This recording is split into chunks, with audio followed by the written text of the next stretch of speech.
তোমরা সবাই জানো যে এই বছর শ্রাবণ মাসের প্রথম সোমবার পড়ছে 20 জুলাই এবং শেষ সোমবার পড়ছে 17ই আগস্ট।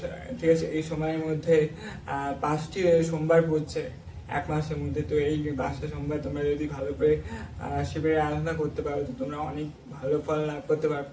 বিশেষ করে যাদের চন্দ্রপীড়িত তাদের ক্ষেত্রে কিন্তু একটা মেন্টাল টেনশন, মেন্টাল ডিপ্রেশন একটা সমস্যা থেকেই থাকে, ওভার থিঙ্কিং একটা সমস্যা থেকে থাকে। তো তাদের ক্ষেত্রে বিশেষ করে বলবো তারা যদি এই সময় রুদ্র অভিষেক করে তো তারা কিন্তু খুব ভালো ফল লাভ করতে পারবে। তো বিষয়টা হচ্ছে তারা এবার কি করলে ভালো ফল লাভ করবে, তাই তো? হ্যাঁ, তারা কিন্তু শিবের মাথায় দুধ, দই, ঘি, চিনি ও মধু এই 5টি জিনিসের সহযোগে যদি শিবের মাথায় অর্পণ করতে পারে তাহলে তারা কিন্তু খুব ভালো ফল লাভ করতে পারবে।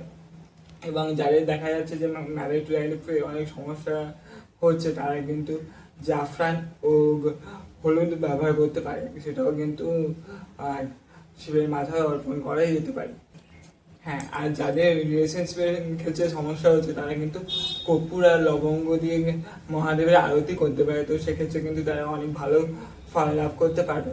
আর একই সাথে যাদের কর্মক্ষেত্রে কিছু সমস্যা দেখা যাচ্ছে তারা কিন্তু চামেরির তেল ব্যবহার করতে পারে আর কালো তিল ব্যবহার করতে পারে। এই দুটো সহকারে যদি মহাদেবকে অর্পণ করে তো তারা কিন্তু খুব ভালো ফল লাভ করতে পারবে।